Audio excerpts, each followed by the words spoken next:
이 자리에 앉아주시고요. 동영상 먼저 시청하실게요. 네.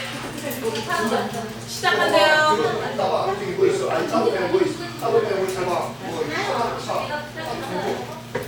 빨리 나이 먹어야 돼. 위태한 신청 시작하는 거예요. 언니가 없잖아 요즘에. 아니면 기운 좀 부끄러워져. 우리 저거라도 좀 불러주시지.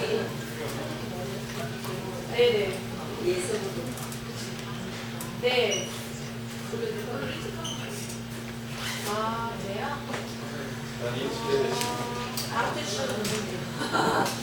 썩는 아니면 기회를 주나를 좋아하가지고. 그래서 그랬어.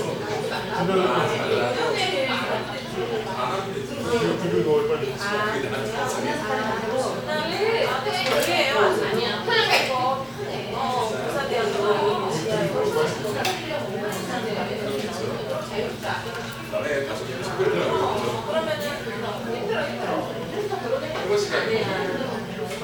그런 인생의 전부는 아니잖아.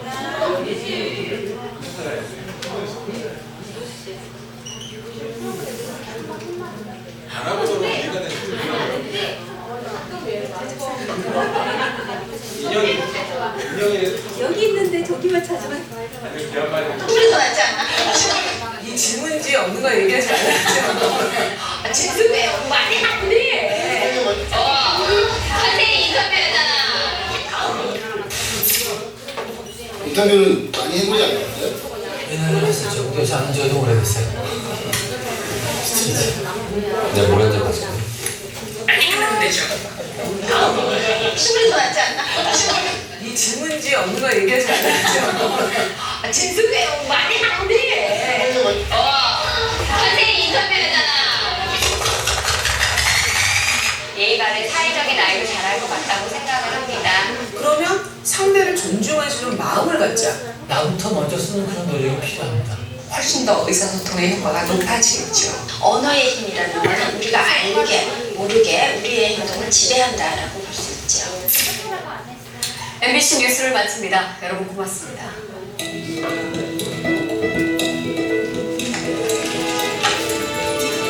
수고하셨습니다. 카메라 앞에 서면 누구나 긴장하기 마련이죠? 사실 저도 마찬가지인데요. 이렇게 뉴스를 끝내고 나니까 이제서야 좀 편안해지네요. 카메라에 이렇게 불이 켜지면 말투나 표정이 평소와는 다른, 완전 다른 사람처럼 변하게 되거든요. 방금 전 뉴스를 하던 저와 지금 제 모습이 이렇게 다른 것으로 말이죠. 여러분은 오늘 어떤 말을 가장 많이 하셨나요? 매일같이 쉴 새 없이 말을 하는데 뭘 그런 것까지 신경 쓰느냐고요? 글쎄요, 과연 그럴까요? 무심코 내뱉은 말 한마디 속에 엄청난 비밀이 숨어 있습니다. 실험 다큐 말의 힘, 이제부터 시작합니다.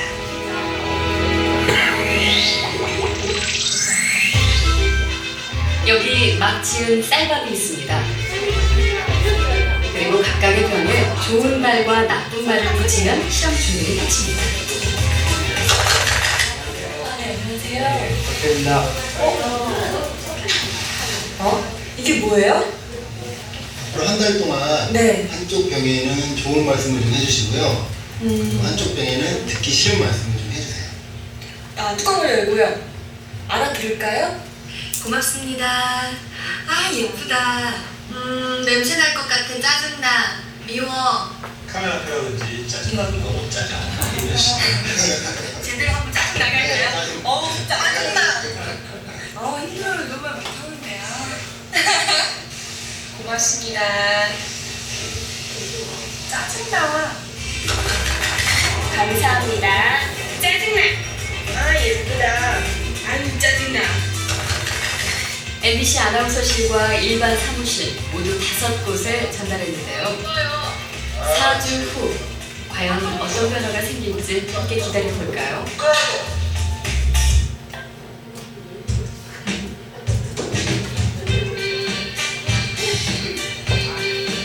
눈에 보이지도 만져지지도 않는 말의 힘을 직접 밝혀보기 위해 한 가지 실험을 하려고 합니다.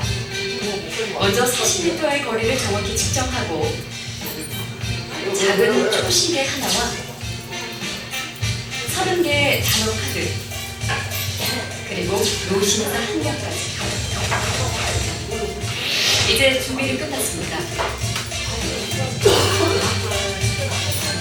실험 참가자는 20대 남녀 12명. 실험 음료는 절대 비밀. 이 실험은 논장을 만드는 언어 능력 테스트입니다. 자, 이제 실험이 시작됐습니다. 봉투 안엔 모두 30개의 단어 카드가 들어있습니다.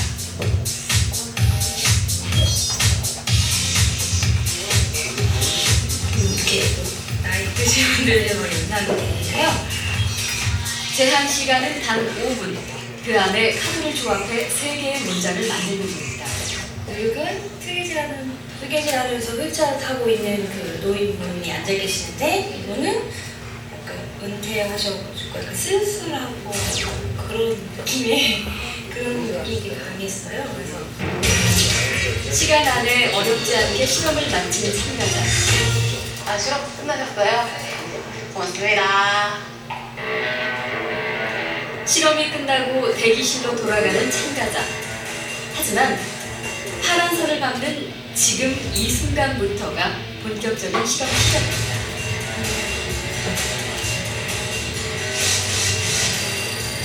긴장이 풀어졌기 때문일까요? 느슨한 걸음으로 돌아가는데요. 사실 40m를 걸어가는 동안 제작팀은 몰래 숨어서 시간을 재고 있었습니다. 그리고 꼼꼼하게 기록을 합니다. 사실 5분 전 실험실로 들어갈 때도 시간을 재고 있었습니다.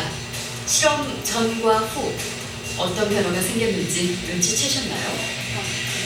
실험이 끝나고 처음보다 무려 5초나 느려진 걸음. 심지어 걷는 모양이 지쳐 보이기까지 합니다. 왜 무엇이 이런 행동의 변화를 가져온 것일까요? 실험을 무사히 마쳤다는 안도감? 아니면 피곤해서였을까요? 그 비밀은 바로 30개의 카드에 있습니다. 그것은 모두 노인을 연상시키는 단어였던 것이죠.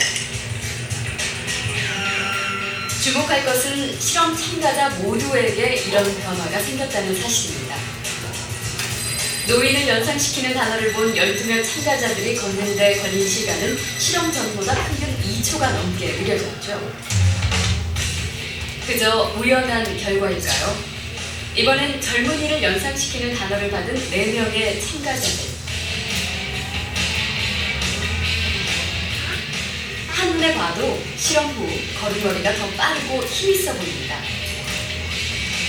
시간도 무려 2초 이상 단축됐는데요. 더 놀라운 건 아무도 자신의 변화를 눈치채지 못했다는 겁니다. 걸음이 많이 느려졌는데 아, 들어갈 때요? 끝나고 나갈 때 몰랐어요. 아니야, 저는 촬영 옵니다. 지금 얘기 듣고 알았습니다. 단어를 약간 까맞는다 그래야 되나? 좀 쳐진다 그래야 되나? 약간 그런 느낌이 들긴 했었거든요. She really is walking slow. That's a very large effect. 예일대의 존 바그 교수가 처음 이 실험 결과를 발표했을 때 보이지 않는 언어의 힘에 대해 세계는 놀라움과 충격을 금치 못했습니다. It actually activates part of your premotor cortex that is the area where you're ready, you get ready to do something in a certain way. So you're by just being exposed to those words, areas of your sort of motor cortex are being prepared to behave exactly that way. Activates these areas of the motor cortex in people just like they were ready to do that behavior by intention. So words are extremely powerful.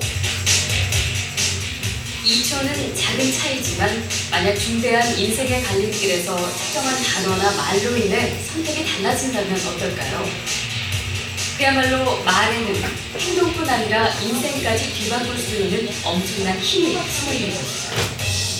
단어를 다 숙지하고 외우고 뭐 여기에 대해서 이대로 행동을 하라 하는 그러한 것 전혀 없음에도 불구하고 단순히 그 단어를 그냥 접하는 거죠. 그것만으로도 이렇게 행동에 영향을 줄 수 있기 때문에 언어의 힘이라는 거는 우리가 알게 모르게 우리의 행동을 지배한다라고 볼 수 있죠. 거리를 걷다가 무심코 스치는 광고 문구와 간판, TV에서 쏟아지는 정치인들의 말. 혹시 우리도 모르는 사이 누군가의 말 한마디에 생각과 행동을 지배당하고 있는 것은 아닐까요?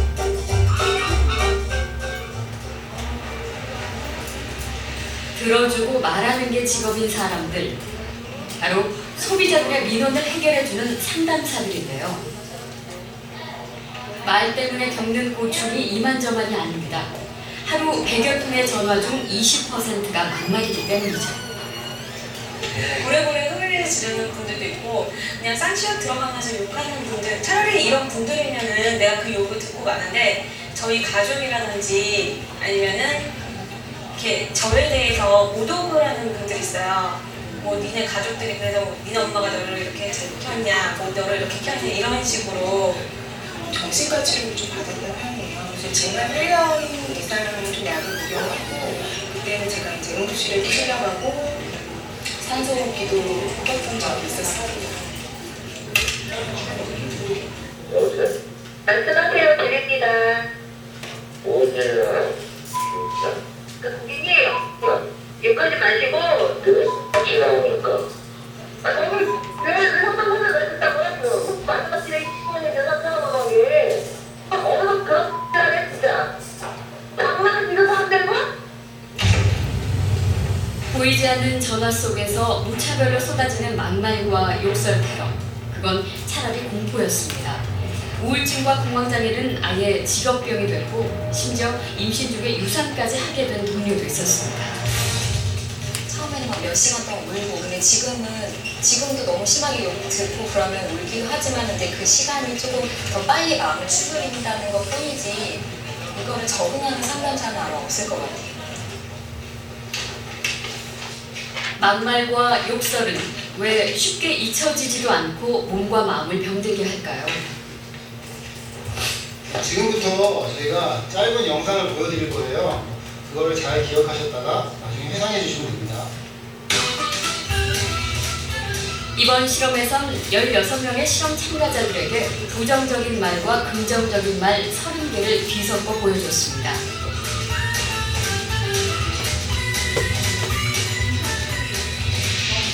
시청자 여러분도 함께 해보는 건 어떨까요? 이 단어들을 주의 깊게 봐주세요. 단어를 다 본 후 자연스러운 기억을 유도하기 위해 간단한 수학 문제를 풀게 했습니다. 김재현 씨, 저희가 보여드린 단어는 총 30단어입니다. 생각나는 대로, 한번에 상관없고요. 생각나는 대로 모두 적어주세요. 교재에 보면 과연 어떤 말을 더 많이 기억할까요? 잠깐 기록을 해놨습니다. 그래서 행복한 제 칭찬. 내용에 대한 부분을 요 준비를 해놨습니다. 같이 내용을 보시면 좀 더 이해가 빠르리라 이렇게 너나 잘해. 이것은 뭐 밀어요. 지난 2009년도 혹시 보신 분 계세요? 2009년 한글날 재수없어. 너나 잘해. 뭐 2009년 이라든지 뭐 보면서 100이라든지 뭐 이런 단어를 보고 웃었거든요. 근데 그런 자극적인 단어가 유사한 먼저 떠오른 것 같아요. 영상이 오늘 집에 양파 들어가서 이렇게 껍질을 이용한 그 영상이 그거보다는 이 영상이 실험 결과 전체 16명 중 부정적인 단어를 더 많이 기억한 분들이 70% 가까이 됐습니다. 시간을 가졌으면 또 기억하고 있는 단어 중 절반 이상이 부정적인 단어였습니다. 보시고 말과 나름의 욕설은 시간 나의 보시니까 뇌의 어떤 부위에 영향을 주고 활성화를 시킵니다. 그래서 이 변형계를 활성화를 시키는데 이 경우에는 이성보다는 감정이라든지 정서가 활성화되는 부위입니다. 욕설이 더 기억에 남는 이유, 거기엔 인쇄의 비밀이 숨어 있습니다. 욕설을 들으면 뇌 속의 변형계, 즉 불안과 공격성, 기억에 관여하는 부분이 자극되는데요. 곧바로 심장 박동은 빨라지고 이성이 마비돼 감정에 휘둘리게 됩니다. 결국 욕설을 들은 사람도 분노해 같이 욕을 할 수밖에 없는 악순환이 생기는 것이죠.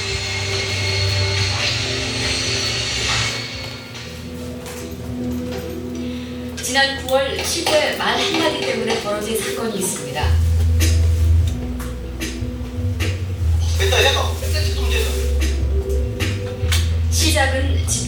감독과 세입자의 흔하디 흔한 신경전이었죠. 에이 재밌어. 지금 뭐라고 있어요? 뭐야? 그리고 무심코 내뱉은 말 한마디. 무시하는 말에 화가 난 세입자는 참지 못했고 급기야 몸싸움으로 번졌습니다.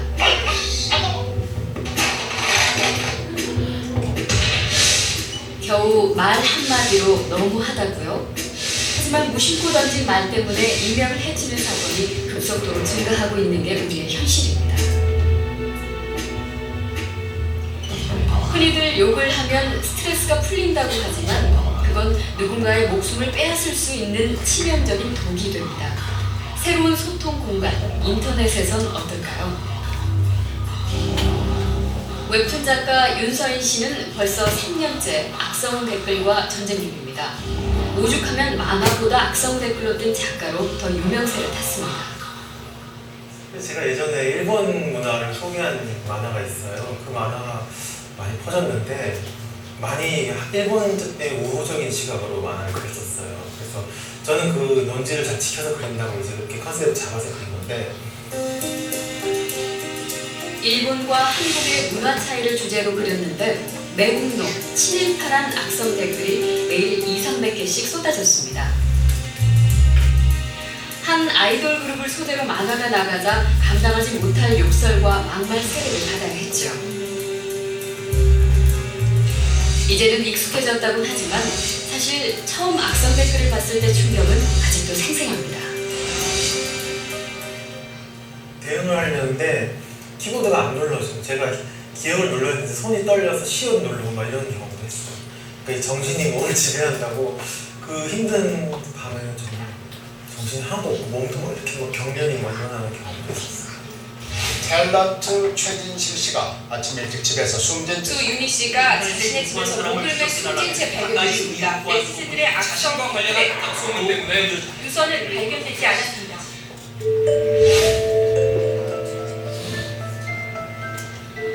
알고 보면 악성 댓글을 다는 이들은 너무도 평범한 사람들이라고 합니다. 한 심리학 연구에 따르면 익명일 때 6배나 더 공격적이고 악의적인 말을 쓴다고 하는데요. 방심하는 사이 바로 내가 악성 댓글의 주인공으로 돌변할 수도 있다는 뜻이겠죠.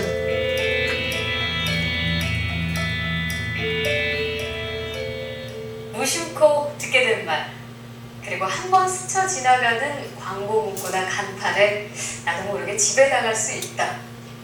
한편으로는 정말 놀랍고 또 한편으로는 말의 위력이 얼마나 무서운지 보여줍니다.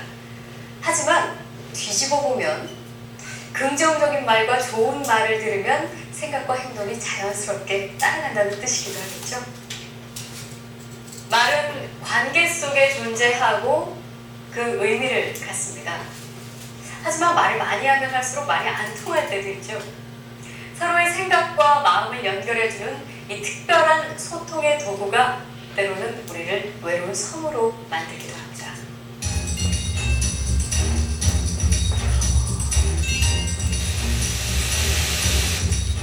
방에 카메라를 설치하고 잠시 후 사람들의 대화를 지켜보겠습니다.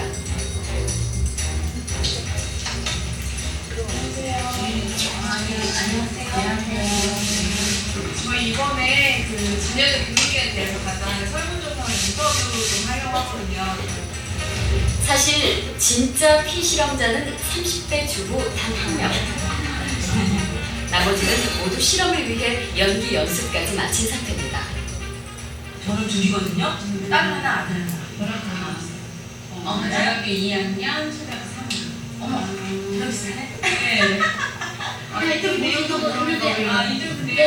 사춘기 애들, 우리 유학, 조기 유학, 애들 교육. 아직 가수나. 인터뷰를 기다리는 동안 비슷한 연배의 아이를 둔 주부들이어서 그런지 금세 자연스러운 대화가 오가는데요. 적당한 칭찬과 맞장구에 표정이 아주 밝아 보이죠?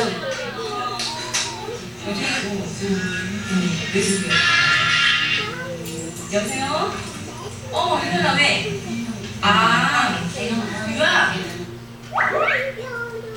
캐나다 쪽에 이번에 가서 알아봤는데 여기가 홈스테이랑 가디언이랑 맹리 지역하고 써리 지역이 나름대로 괜찮더라. 이거 보내라고? 이거 보내라고? 저기 캐나다. 제가 또 알아보니까 미국은 나가더라고요. 미국은 스타트시험이 네, 맞아요. 그러면 지금부터 웨이팅 리스트 해놔야 돼. 뭐니 이거 그래? 그 다음에 ENS랑 있는데 어디 눈 깜짝할 새 화제가 아이들의 조기 유학으로 흘러갔는데요. 어째선지 활발하게 대화를 주도했던 피실험자의 말수가 줄기 시작합니다. 다른 주부들은 자기 얘기에 정신이 없고 무슨 뜻인지 알아듣기도 힘든 말들을 속살포처럼 쏟아냅니다. 지금 너 오늘 생각 없으세요? 응. 저 가면 같이 가고 혼자는 보낼 생각 없고. 아이고 그래 유학 보내야지. 관심도 잠깐뿐. 다시 자기들만의 대화에 몰두하는 주부들. 피실험자는 대화에 낄 의욕조차 잃었는지 점점 말을 잃어갑니다. 대화 시작 후 불과 20분 만에 달라진 표정. 실험을 더 진행하는 게 잔인해 보이기까지 합니다.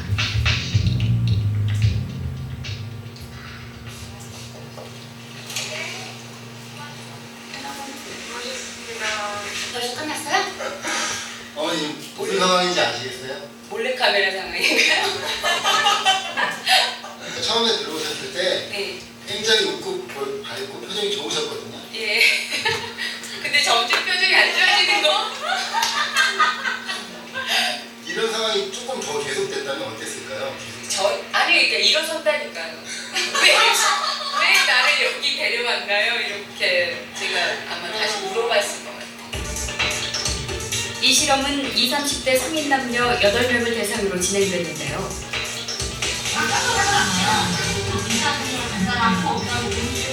똑같은 반응을 보이는데 긴 시간은 필요 없었습니다. 실험자가 잘 모르는 조기 유학 정보와 어려운 재테크 용어, 그리고 영어만으로 자기들끼리 대화를 나누는 상황. 저도 에너스 앞으로 실적을 했잖아요. 사이드카가 발동할 염려가 없겠네. 왜 선물 주신다고 앞으로 군대라면서요? 손에 많이 맞았네.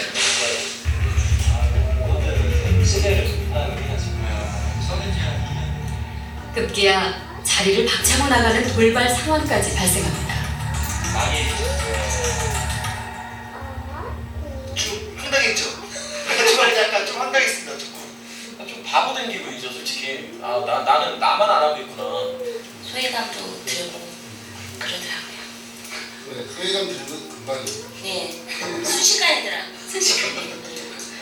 이와 같이 대화의 장벽이라든지 소통의 단절이라든지 이러한 거는 인간으로 하여금 단순한 그러한 그 언어적인 문제를 떠나서 그 사람의 어떤 성격이라든지 성향까지도 다 파괴시켜버리는 효과를 가지고 온다는 점에서 이 언어라는 거, 말이라는 거, 대화라는 건 굉장히 중요하다고 볼 수 있습니다. 실험은 끝났습니다. 하지만 일상 속에서 이들이 겪은 소통 단절의 절망감과 외로움에서 자유로울 수 있는 사람이 과연 얼마나 될까요?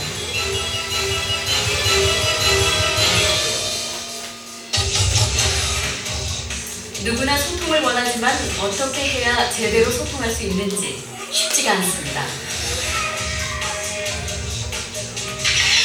여기는 분명 서울 한복판인데요. 간판만 보면 서울인지 미국 어디쯤에 있는 곳인지 알 길이 없습니다. 그뿐만이 아닙니다. 기업도 국가도 지자체들도 이젠 슬로건 시대, 최첨단 마케팅 전략이라는 슬로건. 그런데 어찌된 일인지 영어 투성입니다. 외국인들에게 그 지역의 역사와 문화, 자연을 알리고 관광객을 유치하기 위한 목적이라고 하는데요. 그렇다면 소통의 대상자인 외국인들은 한국의 영어 슬로건을 얼마나 이해할 수 있을까요? 전국 지자체의 슬로건 중 28개를 뽑아봤습니다. go Yang doesn't work for me because I don't know what Yang means. Okay. Just let's go and then Yang. Let's go Yang. So Okay. if I saw that and I wasn't deep, I wouldn't have anything at all to do with it. Alright. July. What about these? Genji. No idea.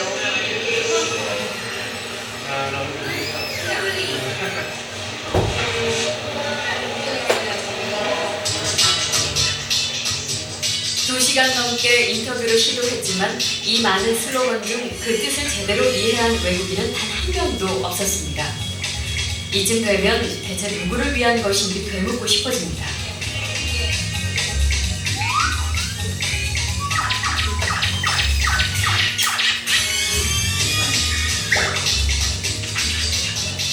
심지어 심각한 오해까지 불러일으키는 상황. Can you imagine the meaning of that? Water. Yeah. Flush. Flash. Wine. Okay.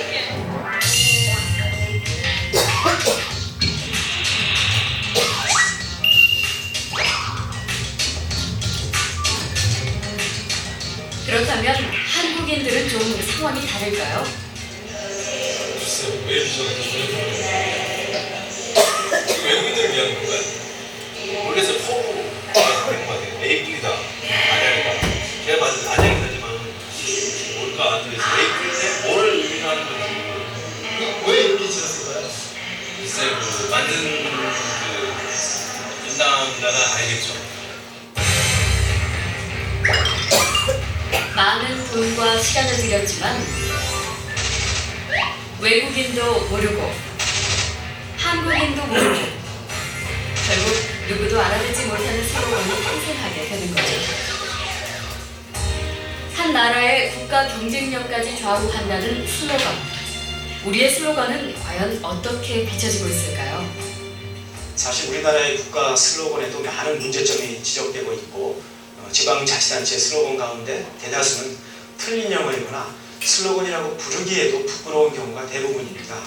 다시 말해 아예 말이 안 되거나 아주 유치해서 미국이나 영국의 초등학생들한테도 무시당할 수 있는 그런 수준이죠. 이렇게 조악한 슬로건을 본 외국인들은 당연히 그것을 만든 도시나 국가에 대해 부정적 인상을 가질 수밖에 없고 The important thing is not perfect English. You know, tourists don't expect perfect English. What's important is the content of what's being said. That's a whole different issue. That's a communication issue, and that's something I think is more important than the right correctness of the language. 앞에서 잠깐 본 쌀밥을 기억하시죠? MBC 아나운서실과 일반 사무실로 분양했는데요. 안녕하세요. 아름다우세요. 한쪽엔 좋은 말을, 감사합니다. 고맙습니다. 짜증나. 다른 한쪽엔 나쁜 말을 4주간 매일같이 들려주고 있습니다. 조금만 기다리시면 곧 그 놀라운 결과가 공개됩니다. 50-60년 전만 해도 동사무소에 가보면 글을 모르는 사람들을 위해서 서류 대피를 해주는 전문 직업인이 있었는데요. 글쎄요, 오늘날은 좀 사정이 바뀌었을까요? 여전히 관공서의 문턱은 높기만 하죠. 또 까다롭고 복잡한 민원 서류는 어떻습니까? 국가와 국민의 소통을 위한 공공언어, 과연 우리는 제대로 소통하고 있을까요? 미용실을 운영하고 있는 이명희 씨는 요즘 머리가 지끈거립니다. 세금 신고 때문인데요. 전문가한테 맡기자니 돈이 들고 직접 하자니 답이 안 나옵니다. 세무서에 갈 것들 뭘 하는 사람들 다 가지고 가세요. 꽤 많죠. 한 번에 가서 끝낸 적 없어요. 두세 번은 꼭 가야 되고 그다음에 일단 관공서 문턱이라는 일반인들한테 어려워 높아요. 우리가 장애아인데 그 장애아의 어떤 혜택을 보기 위해서도 이렇게 긴 종이를 줘요, 병풍처럼. 근데 몰라요 무슨 말인지. 제가 몇 번을 읽어도 무슨 말인지 몰라요.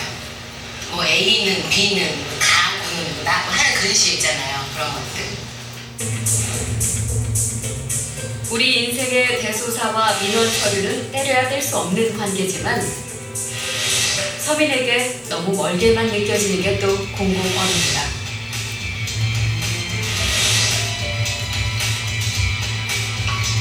일상적으로 접하는 민원 서류를 읽고 작성해달라는 주문에 표정들이 심상치가 않습니다.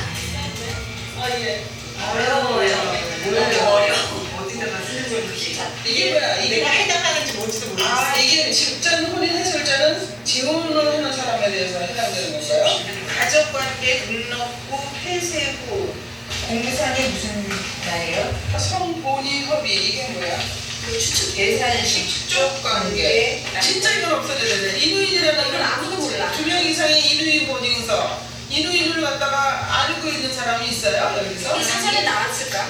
이건 안 돼가 아니라 이거는 구속을 하는 거야 우리를. 우리를 구속하는 거야 이거는.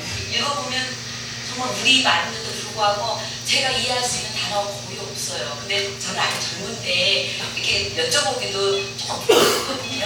구멍서 갔을 때 그 전문료를 받아주시는 분하고 얘기를 하다 보면 내가 유난히 뭔가 지적으로 모자라고 떨어지는 것 같은 느낌이 들어서 있잖아요. 그런 거. 소외감인 거죠. 저 사람은 안 돼, 난 모르는 거. 그러잖아요. 우리 좀 배운 사람들 이야기 듣고 있으면 반이 영어잖아요. 무슨 대기업 다닌다니까 그런 사람들. 슬퍼지죠. 평범한 서민들을 울리는 전문 용어는 우리 주변에 쉽게 찾을 수 있습니다. 얼굴에 갑자기 뾰루지가 생겨 피부과를 찾은 한 남학생의 이야기인데요. 스킨4에 퍼스랑 디스차지도 좀 있으시거든요. 피팅 센스도 좀 보이는 것 같고 포스툴도 군데군데 보이고 LSMR도 전반적으로 있는 것 같고 헤인 센스도 있는 것 같고 피팅 센스도 보이는 것 같고 포스툴도 군데군데 보이고 LSMR도 전반적으로 있는 것 같고 퍼스랑 디스차지도 있으시거든요. 전반적인 증상으로 봐서는 심상프로 자창에 있으면 되거든요. 심상프로 자창에 있으면 되거든요.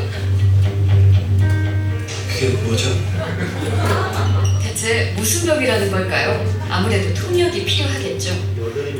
비배부에 심상성 좌창이 있습니다. 이렇게 얘기하면 환자는 무슨 큰 병이나 아마 걸린 것 같이 아마 느낄 겁니다. 그러나 그 비배부라는 것은 콧등이고 심상성 좌창이 보통 여드름이 훨씬 더 쉽게 내가 콧등에 여드름이 있구나 이렇게 아마 알 겁니다. 실제 한 종일 세 나라를 비교했을 때 의학 용어의 자국어 비율이 중국은 무려 90% 이상, 일본도 10%를 넘겼지만 한국은 0%였습니다. 우리나라의 진단서는 아무리 들여다봐도 해독이 불가능한 암호문 같습니다. 어려운 법률 용어는 또 어떤가요? 한자와 일본식 조어, 끝도 없는 장황한 문장. 한글문을 받아도 내가 죄를 지었다는 것인지, 그래서 어떻게 하라는 말인지 두세 번 읽어도 알 수가 없습니다. 이런 전문어가 요즘 문제가 되는 이유는 이런 전문 직업군에 속하는 사람들이 그들끼리만 의사소통을 하는 것이 아니라 일반 사람들과 의사소통을 해야 되는 상황이 더 많아졌기 때문이죠. 예를 들어서 의사가 어떤 환자의 병에 대해서 설명을 해줘야 하는데 의사들끼리 쓰는 전문 용어만 가지고 설명을 한다면 환자는 당연히 이해하지 못하고 소외감을 느낄 수밖에 없을 겁니다. 국민과 소통하려는 의지가 없는 공공언어는 존재 가치가 없다. 최근 법제처에선 법령을 알기 쉽게 순화하는 작업을 시작했는데요. 한눈에 봐도 술술 잘 읽힙니다. 이렇게 3년 동안 300여 개의 용어를 한글로 바꿔 작지만 의미 있는 변화를 만들고 있습니다. 법을 지키고 싶어도 법을 몰라서 못 지키는 경우가 많습니다. 또 법의 내용을 몰라가지고 나도 모르게 불이익을 받고 기회를 놓치고 있습니다. 이런 얘기를 많이 합니다. 바로 이것은 아까도 말씀드린 대로 이 법률이 전문가다 또는 정책 담당자 더 나아가서는 어떤 특권층의 전유물이었다는 것이 되고 아무리 우리가 국민을 섬기는 역할을 한다더라도 그런 것을 바로잡아주지 않으면 안 된다고. 어려운 공공언어는 국경을 초월한 문제인가 봅니다. 영국 맨체스터, 이곳엔 전 세계로 언어혁명을 전파한 작은 시민단체가 있습니다. 바로 쉬운 영어 쓰기 운동을 시작한 곳이죠. So what are you doing right now? This is a handwritten edit. Currently I'm working on a lease. We go through the document and delete all the jargon and gobbledygook and insert instead plain English alternatives so that the document can be read by, in this case, the tenant who's being bound by the lease. 관공서의 서류부터 보험 약관, 약품 설명서, 심지어 유명 정치인의 연설문까지 이들의 손을 거치는데요. 이 운동은 한 비극적인 사건 때문에 시작됐다고 합니다. 1970년대 어느 겨울, 한 노부부가 얼어 죽은 사건이 영국 전역을 뒤흔들었습니다. 생활보호 대상자였던 노부부가 어려운 난방비 신청서를 작성하지 못했고 결국 차디찬 주검으로 발견된 것이죠.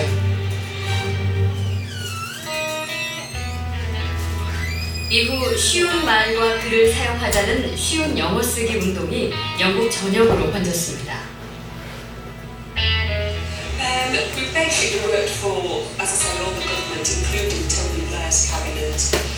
Previous supporters include past Prime Ministers such as Baroness Margaret Thatcher, John Major has been a major supporter of ours. We've also had support from the royal family. 경제적 효과도 만만치 않은데요. 쉬운 영어를 쓰며 무려 500만 파운드의 정부 예산을 절감할 수 있었던 건 어려운 정책을 홍보하느라 쏟아붓던 비용이 줄어들었기 때문입니다.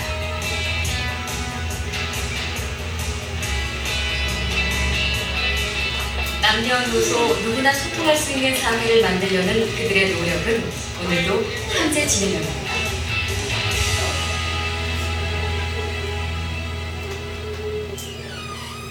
쉬운 말과 글을 요구하는 것은 특권이 아니라 시민들의 권리다. 먼나라 영국에서 시작된 운동이지만 소통 단절로 고민하는 우리 사회에 아주 의미심장한 변화의 가능성을 보여준 것 같습니다.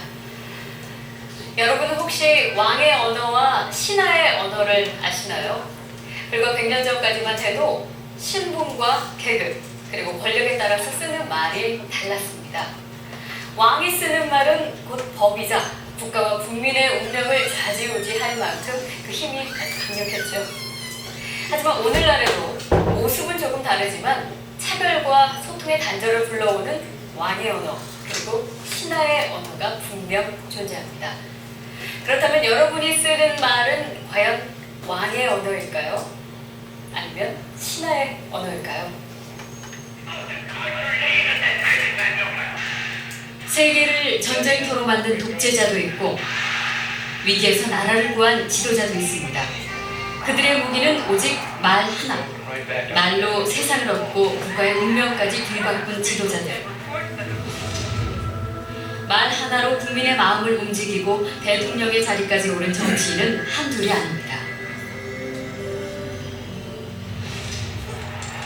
그중 미국 최초의 흑인 대통령 오바마. 그는 21세기형 지도자로 가장 주목받고 있는데요. 뿌리 깊은 인종차별의 벽을 부수고 미국의 역사를 바꾼 오바마의 힘, 그 원천은 말이었습니다. There is not a black America and a white America and Latino America and Asian America. There's the United States of America.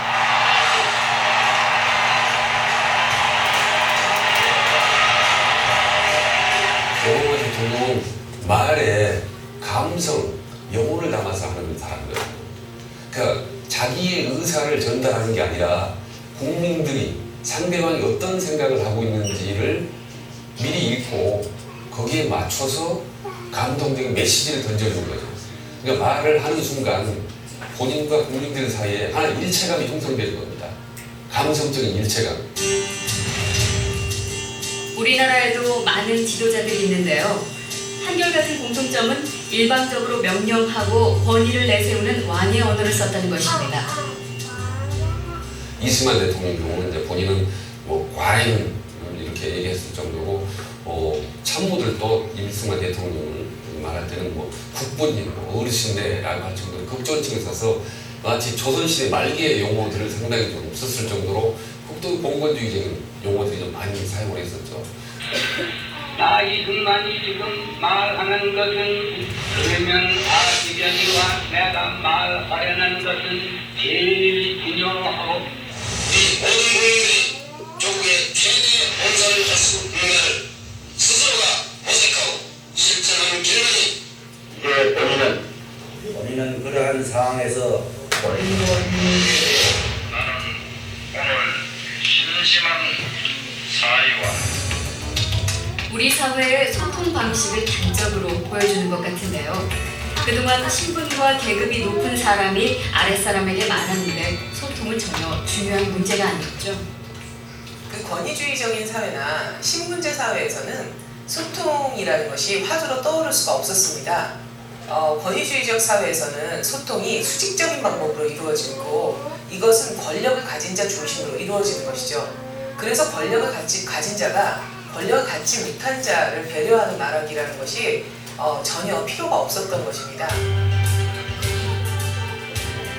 신분제와 함께 말로 인한 차별과 소외, 소통 단절은 사라진 것일까요? 여전히 왕의 언어는 건재합니다. 오늘날은 교육 수준과 직업, 경제 여건으로 인한 계층 차이가 새로운 말의 차별과 소통의 장애를 만들고 있는 것이죠.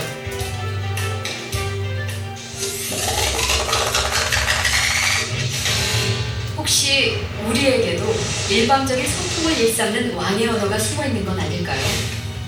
이거는 저 우리 생각 없으세요? 네. 가면 같이 가고 혼자는 뭐 내 생각 없고. 아유 그래 너랑 그래야지.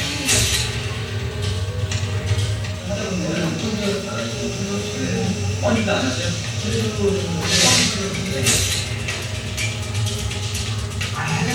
알겠지. Yeah, I never tried. Things need to be.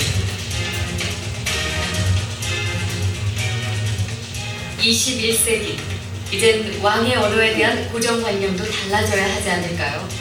왕이 백성을 귀하게 여기는 것처럼 상대방을 존중하고 배려할 때, 눈높이를 맞춰 소통하려 노력할 때, 그것이 오늘 우리가 꿈꾸는 진정한 왕의 언어일 겁니다.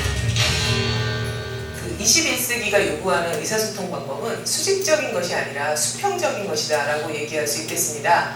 그 수평적 의사소통이라는 것은 소통의 대상자를 설정하고 그 소통의 대상자를 배려하고 존중해주는 말하기다 이렇게 얘기할 수 있죠. 이렇게 존중하고 배려하는 말하기를 할 때 내 말이 잘 들릴 것이고 그러면 그 사람의 마음을 살 수 있을 것이고 그렇게 되면 내가 높아질 거다 이렇게 생각할 수 있겠습니다. 4주 후. 안녕하세요. 맡긴 물건 찾아왔습니다. 아, 맡기신 물건이요? 이거죠? 그리고 여기요. 두 눈을 믿기 힘들 정도로 차이는 분명히 있습니다. 고맙습니다. 예쁘잖아요. 하얗고 뽀얀 곰팡이가 많이 생기긴 했는데 하얗고 뽀얀 곰팡이가 있고요. 이거는 좀 짜증나는 곰팡이가 생겼다니까? 이 붙은 이름 그대로 따라간 것 같아요. 좋은 말을 들려준 쌀밥에선 구수한 누룩 냄새가 났지만 나쁜 말을 들려준 쌀밥은 썩어버렸습니다. 대체 어떻게 했길래 이런 차이가 난 걸까요? 사랑해 사랑해 너무 예쁘다 고맙습니다 다다다다다 쏘아부고요. 그리고 나서 가끔 얘 보잖아요. 그럼 많은 얘기도 안 했어요. 너무 미워 짜증나 이렇게 하고 딱 놓거든요. 근데 저도 진짜 신기한 거예요. 차이가 이렇게 확연하게 보이니까. 저 사실 처음 이 실험 의뢰를 받았을 때 반신반의했거든요. 이 말 한마디로 이렇게 차이가 생길까. 근데 눈을 딱 보니까 저도 사실 좀 안 믿겨지고요. 신기하죠. 귀가 이렇게 달린 것도 아니고 세마구리가 들어있는 것도 아닌데 혹시 모르고 귀가 밥에 있나요?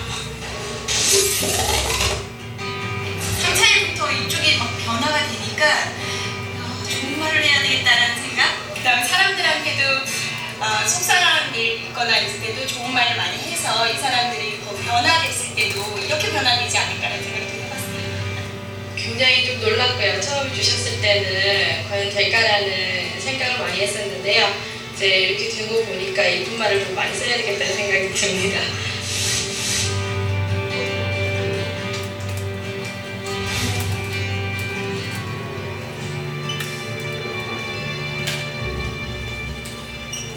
밥풀이 한 달 동안 겪은 일을 기록한 사진인데요. 그 결과가 바로 여기 있습니다. 단지 좋은 말과 나쁜 말을 들려줬을 뿐인데 보이시죠? 이렇게 색깔이 확연하게 구분될 정도로 다르게 변해버렸습니다. 이게 만약 밥풀이 아니고 우리의 가족이나 친구 혹은 직장 동료였다면 어땠을까요? 건강한 파동과 밝은 에너지를 전해주는 말의 힘을 새삼 깨닫게 됐습니다. 우리의 말과 글을 아끼고 지키는 길, 그 시작은 배설하는 말이 아닌 배려하는 말, 또 어렵고 난해한 글이 아닌 쉽고 편한 글을 쓰려는 노력에서부터 출발하는 건 어떨까요? 예, 좋습니다. 저부터 한번 실천해보죠. 여러분 고맙습니다. 그리고 사랑합니다. 감사합니다.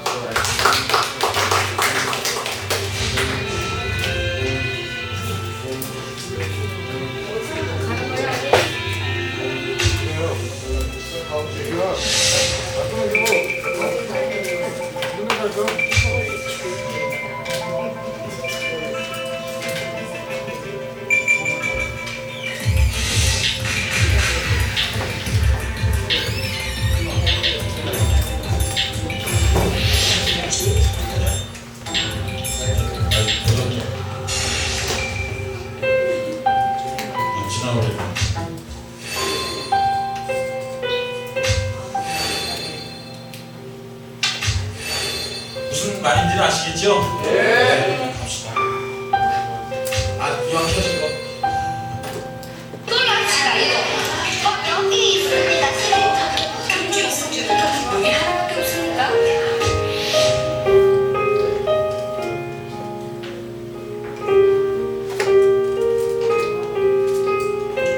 공돈입니다.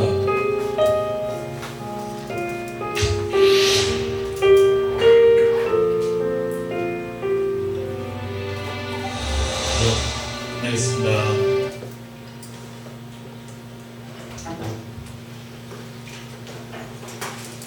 지난 2009년 있었던 한글날 특집으로 실험 다큐 이렇게 제작해서 해봤습니다. 한번 옆 사람 서로 우리 나눠볼까요? 고맙습니다.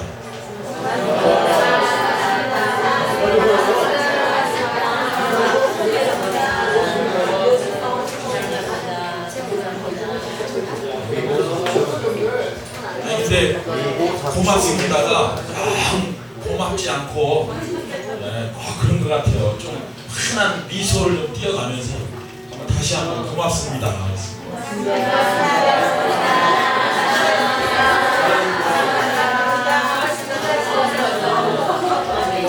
그러면 이번에는 좀 확실하게 보내버리십시다. 아이 짜증나. 짱나. 네, 그런 것 같아요. 창세기 12장 1절 이하에 보면 하나님께서 아브라함을 부르시면서 내가 너를 축복하는 자에게 축복해주고 저주하는 자에게 저주하게 했어요. 어찌 보면 말의 축복은 아브라함으로부터 시작이 된 것 같습니다. 그래서 오늘날까지 우리의 예수 믿는 우리에게 하나님의 자녀된 우리의 입술의 언어라는 것 결코 외면할 수 없어요. 우리말에도 청량빛을 갚는다고 얘기하지 않습니까? 그렇듯 말이라는 게 굉장히 중요해요. 그런데 요즘 우리 자라나야 될 우리 아이들에게 언어라는 것은 욕이에요. 말에 아이들의 언어를 보면 60, 70%, 많게는 80% 이상이 욕입니다. 그런 아이들을 우리 자녀들을 바라보면서 참 그 교육이 필요하겠다 그런 생각을 했는데 아까도 방금 그 어린아이들의 소통 문제 있잖아요. 그 장면이 바로 6개월 동안의 실험 결과 속에서 얻어진 것입니다. 그렇듯 우리 자녀들도 우리 교회 안의 자녀들이요 내 가정의 자녀들도 문제이지만 사실 그거 어찌 보면 누구한테 배운 거예요? 예? 누구한테 배운 거예요? 우리한테 배운 거예요. 아니 뭐 자녀들이 뭐 알아요? 다 기존의 세대들에게서 배워온 것이죠. 똑같이 우리도 학습되어진 삶이잖아요. 그렇다면 바로 내가 당신이 아니라 나부터가 조심해야 되는 거예요. 말 한마디가 얼마나 중요한지 알아야 된다는 거예요. 그러니까 그냥 아무렇게나 던지는 말 한마디가 그냥 심심찮게 던진 꼬마의 돌 하나가 호수 속에 던져지면 뭐가 죽어요? 개구리 한 마리가 꽥 하고 죽잖아요. 그러니까 그냥 가볍게 여겨져서 던진 우리 성은교회 유아부로부터 대학교의 자녀들 자라날 이 아이들이 다음 세대를 책임지고 이 성은교회를 이끌어갈 아이들의 뇌리 속에 고맙습니다로 새겨질 것이냐 짜증나로 새겨질 것이냐 그것은 우리에게 있다는 것입니다. 바로 그 아이들을 가르치고 말씀으로 이끌어가야 될 우리들에게 있다는 거예요. 그래서 저는 사역을 시작하면서 이런 어떤 버릇이 있어요. 똑같은 말이지만 어떻게 하면 좀 더 편하게 들을 수 있을까? 똑같은 얘기지만 어떻게 하면 재밌게 들을 수 있을까? 똑같은 말이지만 어떻게 하면 유머스럽게 할 수 있을까? 그러다 보니까 제가 말만 늘어나죠. 목사치고 말 못하는 사람 있나요? 세기의 설교가인 설전 목사님이 있습니다. 설교를 잘하는 사람에게 세 가지 갖춰야 되는 게 있대요.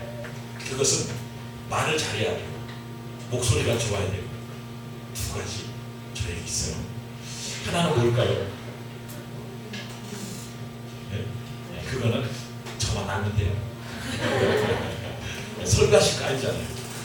그래서 스펄전 목사님은 그렇게 위대한 설교자의 갖춰야 될 덕목에서조차도 그렇게 얘기합니다. 그러니까 말을 잘한다는 거예요. 말을 잘한다 그래서 뭐 청산유처럼 막 그런 의미가 아니에요. 어떻게 하면 아까 얘기하듯이 배설하는 것이 아니라 배려하는 언어라는 거예요. 그래서 우리 선생님들이 우리 아이들을 가르치고 한마디라도 이렇게 주고받는 대화 속에서도 배설이 아니라 배려하는 얘기를 해달라는 거예요. 그래서 한마디라도 아이들에게 상처를 주는 얘기가 되지 않아요. 막 거침없이 말을 하시는 분이 있어요. 한마디를 하더라도 뭔가 그냥 가슴을 그냥 에이는 듯한 꼭 찌르는 듯한 그 언어를 쓰는 사람이 있는가 하면 꼭 한마디를 하더라도 꼭 자기가 높아져야 되는 그런 억양이나 어투를 쓰는 그런 그리고 꼭 하대를 하려고 하는 그런 언어를 쓰는 이가 있습니다. 그런데 그 옳지 못하다. 결코 내가 높아지려고 한다 그래서 내가 높아지는 게 아니잖아요. 높여줘야 내가 높아지지. 그리고 말 한마디라도 할 수 있으면 상대방이 어떻게 해요? 듣기 좋게 해요. 할 수 있습니다. 그러다 보면 책을 좀 많이 읽으셔야 돼요. 왜냐? 언어라는 것을 알아야 되기 때문에.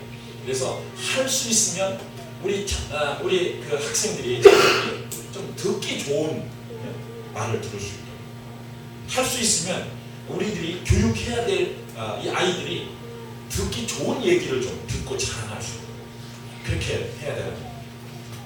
그래서 우리 성은의 교회 학교 학생들은 고운말, 아름다운 언어를 쓸 수 있도록. 그런데 또 학교나 이 또 사회 속에서 우리 자녀들이 가면 어때요? 또 다시 반복되겠죠. 그러나 저는 굉장히 좋아합니다. 계단으로 바위 깨뜨릴 수 있어요, 없어요? 결코 없어요. 그러나 바위를 더럽힐 수도 있습니다. 저는 그런 식으로 지금은 급격한 변화는 아니지만 세월이 가면 하늘에서 떨어지는 물 한 방울이 무엇을 뚫어요? 바위를 뚫지 않습니까? 그렇듯 우리 아이들에게 한마디 한마디 지금의 100% 변화, 70% 변화는 아니지만 한마디 한마디 우리 가르칠 아이들에게 교육하고 훈련하고 그러면 뭐 5년 후 아니 이 성은교회 다음 세대를 이어갈 아이들에게는 아마 또 다른 변화요 영향이 있지 않겠느냐 싶습니다. 그래서 우리 선생님들이 지금까지의 많은 언어들 속에서 이제는 좀 정화되어지고 변화되어진 언어들을 통해서 우리 자녀들이 좀 더 잘 자라날 수 있도록 지도해 주시고 가르쳐 주시기를 바랍니다. 성경책 혹시 가져오신 분 있어요? 네, 나가고 왔어요. 그러면 우리 야고보서 3장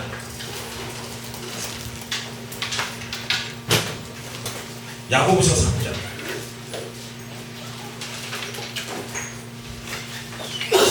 1절에서 12절까지 한번 같이 한번 읽겠습니다. 야고보서 3장 1절에서 12절 제가 한 절 읽고 여러분들이 한 절 읽고 교독하도록 하겠습니다. 야고보서 3장 1절에서 12절 내 형제들아 너희는 선생이 된 우리가 더 큰 심판 받을 줄을 알고 많이 선생이 되지 말라. 우리가 다 실수가 많으니 만일 나의 실수가 없는 자면 곧 온전한 사람이라 우리 온 몸도 풀려주시리라. 우리가 말을 순종케 하려고 그 입에 재갈 먹여 온몸을 억어하며 또 우리를 보라 그렇게 크고 강풍에 밀려가는 것들을 지체 찾아듣고 사후의 뜻대로 온전하나니 이와 같이 혀도 작은 지체로 돼 큰 것을 자랑하도다. 보라 어떻게 작은 불이 어떻게 많은 나무를 태우는가. 혀는 몸이요 그의 세계라. 혀는 우리 지체에서 몸을 더럽히고 생의 관리를 수사하니 그 사는 것이 지옥불에서 나느니라. 여러 종류의 짐승과 새며 벌레와 해물은 다 길들므로 사람에게 길들었거니와 혀는 능히 길들일 사람이 없나니 쉬지 아니하니라요 죽이는 일이 가득한 것이라. 이것으로 우리가 주 아버지를 창송하고 또 이것으로 하나님의 형상대로 지음을 받은 사람을 저주하나니 한 입으로 찬송과 저주가 나는도다. 내 형제들아 이것이 마땅치 아니하니라. 샘이 한 구멍으로 어찌 단물과 쓴물을 내리니 내 형제들아 어찌 무화과 나무가 무난 열매를 포도나무가 무화과를 맺겠느냐. 이와 같이 쌍이 단물을 내지 못하느니라. 아멘. 그렇습니다. 배를 움직이는 것은 무엇이에요? 운전하는 기죠. 그렇듯 이 혀라는 것 사람을 죽일 수도 있고 살릴 수도 있습니다.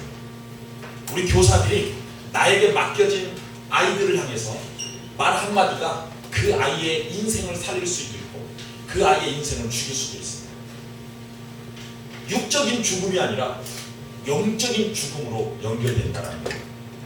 우리 선생님들이 다가오는 아이에게 그 아이를 향하여 격려의 말 한마디를 줄 때 그 아이가 힘을 얻고 그의 삶을 통해서 새롭게 변화될 수 있겠으나 하나의 극한 예입니다. 오는 아이를 향해서 핀잔과 야유의 말 한마디를 줬을 때 그 아이의 가슴 속에 박히는 것은 무엇일까요? 어찌 보면 그 아이의 인생이 영원히 교회와 떠나버릴 수도 있다는 거예요. 사실 그런 사례들이 많습니다. 말 한마디를 통해서 어린아이 어릴 적 그 하나의 상처를 받아서 교회를 영원히 떠나버리는 경우가 많이 있다는 거예요. 간혹 사례를 접하게 됩니다. 그렇듯 우리 선생님들이 말 한마디를 통해서 아이들을 살릴 수도 있고 죽일 수도 있어요. 아니 육을 죽이고 살리는 문제가 아니에요. 영을 살리고 죽이는 문제라는 거예요. 그렇듯 오늘 이 혀가 큰 배가 키를 통해서 움직여지듯이 한 영혼에 대한 부분이 이 혀라는 것을 통해서 움직여질 수도 있습니다. 우리 다시 한번 찾아볼까요? 시편 150편. 시편 150편.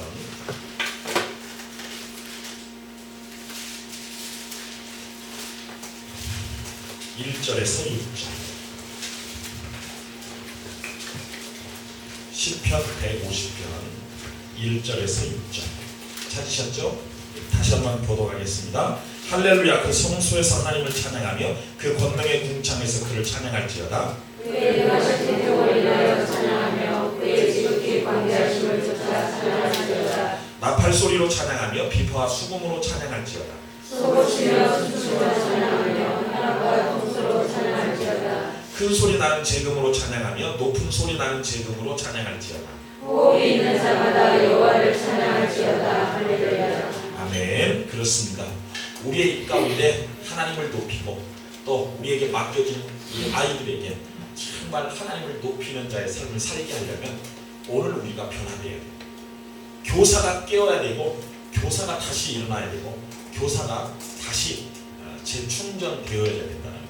그래서 오늘 저를 따라서 한번 해보겠습니다. 할렐루야. 할렐루야. 아멘. 아멘. 감사합니다. 감사합니다. 사랑합니다. 사랑합니다. 죄송합니다. 죄송합니다. 다 나 때문입니다. 다 나 때문입니다. 흔히들 이렇게 이 언어를 천국 방언이라 이렇게 얘기를 해요. 그래서 성경 속에서 할렐루야 하면 할렐루야로 시작해서 할렐루야로 끝나는 시편이 있어요. 또 감사장이 있죠. 그래서 정말 하나님께서 우리를 향하여 많은 언어들을 주셨습니다. 많은 언어들을 주셨는데 이 언어들을 이 혀라는 것을 어떻게 사용하시겠습니까? 하나님께서 우리를 교사로 세워주셨습니다. 한 영혼을 책임지는 교사로 세워주셨습니다. 우리의 입술 가운데 우리의 혀로 이 영혼을 어떻게 세우시겠습니까? 오늘 우리의 한 말 한마디가 그 영혼을 풍요롭게 하고 그 영혼을 풍성한 삶으로 인도할 수도 있어요. 또 내 말 한마디를 통해서 그 영혼을 죽이는 결과를 가져올 수도 있습니다.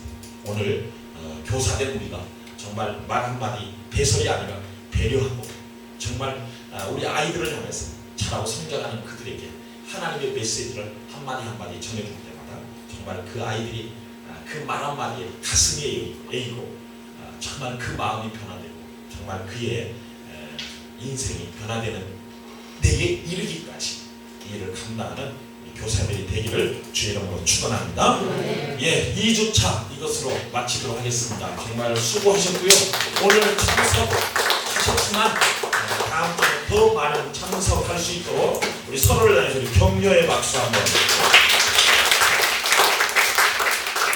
예, 오늘 오시느라고 감사드리고 오늘 간식은 우리 아직 일어나지 마시고 김밥하고 따뜻한 걸 원하신다고 그러셔서